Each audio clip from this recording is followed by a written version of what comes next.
I want to talk a little bit about emotions and how not to use them to direct your whole life like so many people do. They wake up and they think, okay, I'm feeling a bit like this. What I'm going to do is I'm going to direct my day like that. That is not going to work in so many areas of your life. So if you take me, for example, just day before yesterday, I had like a 8-9 hour flight during the night. So I had to sleep on the plane because there wasn't enough time to then sleep in the day if I didn't sleep on the plane. So I needed to sleep on the plane because then the next day I was arriving back, and because it's the Christmas period, I had about 11 one-to-ones in that day, which, if you're working with OCD, can be a pretty full-on experience because it needs a lot of your attention to detail, and it's not easy. Hence why through history people have found working with OCD difficult, because what happens is OCD has that relentless what if, but this, but that's not working. But what about this? What about that? It has that. So because it's got that element, you have got to be on your A game. Now, if I was focused on how I feel completely, I'd be thinking, and if I'd been in the years of battling OCD, what would have happened was I would have thought, okay, I'm on that plane. Oh, I need to sleep. First, I then had insomnia and not slept, whereas actually I slept about 7.5 hours on that plane. Then when I got off, I would have thought the last thing I want to do is now have to focus really hard on something like working with OCD. But you go through it and just get it done using perspectives. How? Because if you're on a plane, when I'm thinking to myself, oh, wouldn't it be nice to be more comfortable in my bed? How lucky am I to be able to have the option to sleep in the plane, right? You don't always have that option. Maybe you are homeless, sleeping on the street. That's 1,000 times worse. If you use those perspectives and you say to yourself, hey, okay, this isn't the most comfortable, but look at the comparison. And even if you don't sleep great, you're not going to die, which is obviously the main thing that's fueling insomnia cycle. And then you say, when you get off and you land, you say to yourself, hey, I'm going to be talking with people now on OCD. I'm going to enjoy that experience of being in a position that's recovered. Now, I didn't have to do those sessions, but I thought there's no reason why not, because otherwise you don't fit in all the things that you need to do in life. If you look at people that may be top athletes or somebody, a CEO of a big company, they have to often take lots of flights and often have to have meetings all around that, often having meetings whilst they're on a plane. So you've got to think you have an ability to handle obstacles and time much better when you start just bringing that emotion with you. Sure, I could have felt more energetic sleeping in my bed, of course. But actually, when you do it, it went absolutely fine. No problems. What happens is when you're suffering from insomnia, anxiety, OCD, you obviously got this war in your head 24/7. During those years, it would have been possible. I'd have been gazed out, feeling like I was stuck behind a pane of misted glass, not being able to concentrate, finding things very, very difficult. Now, the problem is, when you are recovered and you're feeling a lot better, what you then tend to do is you cling on to the good health. So you say, oh, I want to feel perfectly energetic. Like I see so many young people coming in today and telling me things like, you've got to have an ice bath, bro. You've got to get up, have an ice bath, eat a steak, nuts, all these things. And it's like, yes, I understand you're completely fixated on having the great mindset, clear mindset. But what are you actually then doing with that mindset? Because so much time is spent on sort of priming this mindset and then actually very little practical application. So in reality, what's better to do is to add those tools in as well, but don't become obsessive and compulsive with those, which so many people do. And then also go through the daily grind of life, which is going to be like that. That means if you're working in a 9-to-5 job, you've got to get on the train, you've got to get to work, you're already going to have to work pretty hard during the day. You can't have it all perfect. You can't say, oh, I have an ice bath, then I'm going to feel really lifted up. But then you've got to go on a commute during rush hour. That ain't the best experience in general. So that sort of mood that people are trying to create, these like flow states and all these kinds of things, that gets dismantled pretty quickly by the harsh realities of life. So you want to be thinking, when I get up, I want to go through the day in a balanced way. That doesn't mean you're not going to have perfect life balance. That's a complete myth, okay? Life is going to involve grind. It's going to involve difficulty, obstacles, and challenges. If you've got a newborn baby, you're waking up during the night. That ain't the best for your health, but that's just the reality of life. Okay, so you've got to say to yourself, I am not going to be able to have this perfect mindset and energy level and just sort of flow through the day nice and balanced.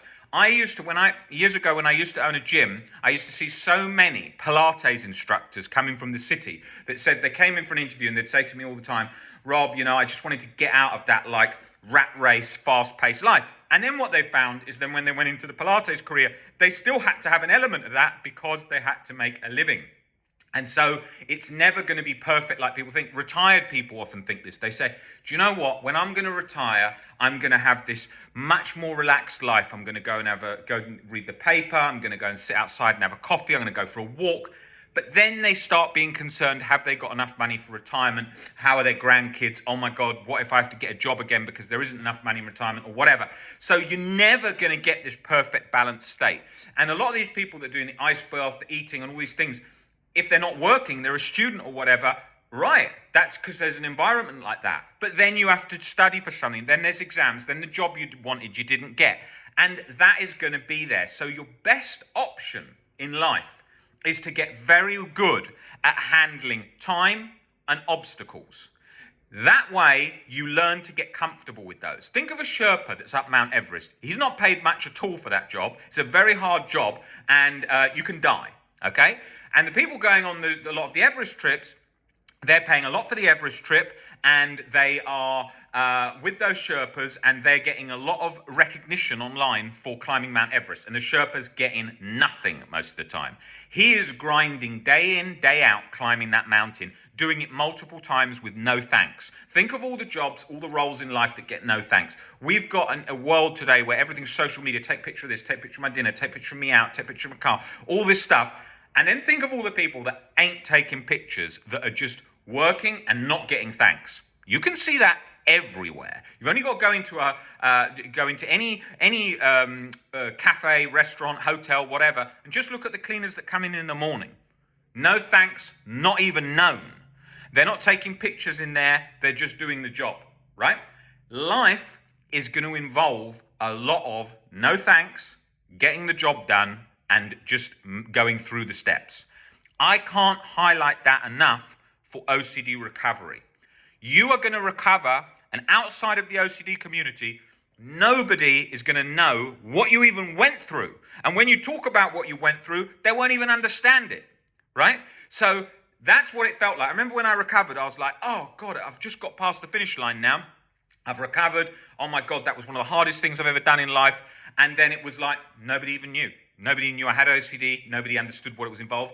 Oh, don't talk about that too much. I'm sure it's difficult. A lot of people go through mental health. It's like, yeah, you don't realize OCD was this disorder that very few people ever recovered from severe OCD. Howard Hughes, who was an aviation tycoon, one of the wealthiest men at the time in the 1930s, lost his whole life to OCD, and he was a real genius. So it's obviously wasn't even a possibility for those generations. People don't understand the difficulty of overcoming it. But today we live at a time where it's obviously not got that adversity. You can recover, and it's not rocket science, but it's going to take persistence. But those eras, they didn't have that. It's like trying to recover from cancer in 1800. Before you have chemo and radio, I mean, it was pretty horrendous situation. And so, I mean, still is a pretty horrendous, it's obviously a horrendous situation. In lots of cases of cancer is difficult, of course, and very challenging, but we've got such better success rates for so many cancers, but not for things like pancreatic cancer, where I don't know the statistics off the top of my head, but it's not improved drastically. The odds are really against you. But if you look at OCD, you try and recover in the 1800s, no chance. You had no chance of recovering from OCD in the 1800s. Pretty much zero. You'd have never met anyone with OCD. I know in history, I'm sure, there will have been cases of like two sisters that lived in a farm somewhere, and one said to the other one, just when they were sitting in a barn, and they said, I have these thoughts, and the other one goes, so have I. And then they've realized maybe this is something that's a little bit different in the mind at the point of history where they knew about brains. But they wouldn't have been able to get to the positions we can today. There wasn't that knowledge. I speak to people in countries like Philippines, Thailand, and those places. You go to a doctor and explain OCD, nothing on OCD. Just dose you up on meds, no knowledge. Philippines, nothing basically on OCD. I could name hundreds of countries like that. In America and the UK, at the forefront of OCD, they 90% do not understand OCD. So you imagine these other countries is just the same as the 1600s, the 1500s. I have people coming in all the time that say to me things like, oh, Rob, I've just signed up for deep brain stimulation. Oh, Rob, I really want to go and see a witch doctor with my family in Papua New Guinea, for example. No, this is not obviously going to work, but they're in positions where they do not understand this because of the culture, because of the medical system. So you've got to think how lucky you are. You're going to have to grind. You're going to have to do work on it. You're going to have to be persistent. It's going to be difficult, but you're in such a better position than all of history for OCD. I wouldn't have wanted OCD in the Egyptian times. I love the Egyptian period. I love ancient Egypt. But you'd be going to a sleep temple and they'd be, I think, they're dosing you up on opium and sleeping. That's what would have happened in ancient Egypt. So that would not have been where you want to be for OCD. You want to be in a period like today where we know how to recover from OCD, but it's going to take persistence and time. So your emotional state, don't let it dictate your whole day. Get up, get on with things. That means you still have downtime. That means you still relax. That means you still have time out and so on. But don't become fused to it. When I was suffering with insomnia, the last couple of days, I've worked quite a lot. Slept, what did I sleep last night? 7 hours? 7 hours. Night before, I think I slept 7.5, 8. I feel energetic, I feel alive, right? I could have slept better. If I'd had maybe a little bit more sleep, I would have probably felt a little bit more alive, okay? But I'll get it tonight. When I was stuck recovering from insomnia, even when I'd started recovering, I was monitoring like an internal hawk in my head all the time. How am I feeling? How energetic am I feeling? How alive am I feeling? I was doing that all the time. That did not help me at all. Now I'm not thinking about that at all. I go about life as usual. There's been days when I've had 5-6 hours sleep. And realistically, with a little nap in the afternoon, I've been all right. Now, of course, on YouTube channels, you have a lot of these gurus that would say, oh my God, if you miss out on 15 minutes a night, that catches up with you in 2 to 3 days. Then that becomes half an hour sleep depth in 45 minutes. That then affects your longevity. For fuck's sake, we are living in a world today where people are so obsessed about sleep and longevity, they are not even living today. If you do all these hacks and life hacks to make yourself feel so good all the time, but you're having no human connection, you're not even living or doing anything, what are you extending? You're extending a bland nothing a lot of the time. I know they will say, oh no, but Rob, I feel alive in my own way. I get that. But often when you watch it as an observer, it doesn't seem that alive. It doesn't seem that exciting. I don't look at them and think, I really want that life. I want to live a long life. But I'm not obsessive about living a long life. I still do all the things that I want to do in my life, regardless of longevity.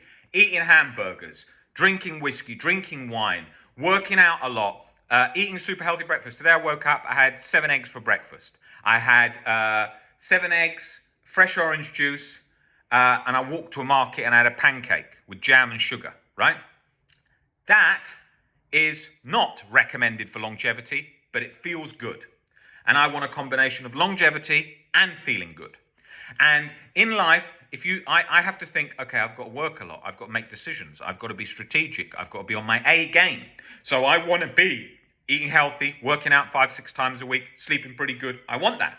I don't go out and get drunk really and get so hungover I can't work. It's unproductive. It's not going to help me. It's going to make life difficult. But that does not mean that it's Christmas period, I'm not going to go out and have drinks, I'm going to do these things. Of course you can do this and you can live your life. You've got one life.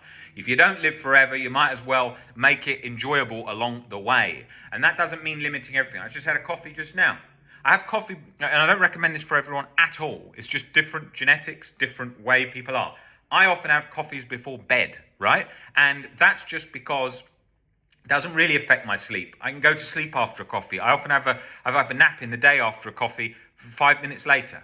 And that's not because I'm sleep deprived. I'm not. It's just because the way it interacts with me, I feel alive from it, but the sleep will also override it. So it's fine. During my insomnia years, I could have a hot bath, massage, a tea that helps you sleep and be wide awake, heart pumping full of adrenaline. So I know what these things are like. I have lived that life. There's no one on the team here that hasn't been to the edge with OCD. Everyone who works here has been to the edge with OCD. We know what it's like, the realities, the chronic guilt, the real event, latched on 24/7, hounding you away all the time. We know that, we've lived that life. So just think on a day-to-day basis about making it through the day and not becoming fixated on having perfect energy levels, perfect balance, because life doesn't work like that. It throws you curveballs, it throws you obstacles, it throws you them all at once when you're already too many problems or whatever going on. That is what life does. The skill is riding out those waves, because life is waves. You go through periods like, oh my God, everything's going wrong at once. And then you go through periods, oh my God, everything's good. I haven't had a bad thing happen for a while. And when you've got OCD, everything feels bad when you're in the midst of the suffering. So think about these points. Think about your emotions and how you're going to ride through life like this. Very few people are good at this practical application. I've got to have my downtime here. Oh, today is definitely my day off. Oh, I've got to have this. I've got to have that. Life doesn't work like that. You've got to get used to, like, people often think, oh, it's so terrible to maybe work on a weekend. It isn't. People that didn't have much money would have been working all the time in history. They didn't die from that. They died from not eating. They died from disease. But the body is pretty resilient with low sleep and a lot of work. It does pretty well. I'm not advising no sleep. I'm not advising working all the time. But I'm showing you that we have these expectations of, I'm burnt out. Everyone I meet who says I'm burnt out is usually definitely not burnt out. They are usually just so strict about what their time is. That's my downtime, that's my work time. Something pushes over into that, I can't handle it. You can handle it. The same as the marathon runner gets practice, further distances, realizes, shit, my body can go a lot further than I thought. And that is the same with OCD recovery, and that is the same with stress management. Think about those points. They will make a significant difference to your life. And very few people really think about that.